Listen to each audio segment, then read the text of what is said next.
انتبه، تقرأ القرآن، تتصدق، تبر والديك، تحسن، هذه تعد أعمال لك صالحة في رمضان. أيضا منعك لنفسك عن الأمور التي تدعوك نفسك إلى فعلها فتمنعها منها طاعة لله وطلب الرضا لرضاه جل وعلا، هذه أيضا تكتب لك أعمالا صالحة في رمضان،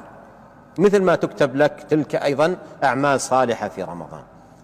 وتكون أيضا سببا لعلوك عند الله وفوزك بمعية الله الخاصة، لأنك تركت أمورا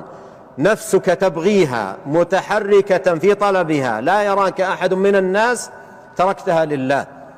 وابتغاء مرضات الله سبحانه وتعالى، فتدخل في صالح عملك وتفوز فيها بعظيم الثواب وجميل المآب.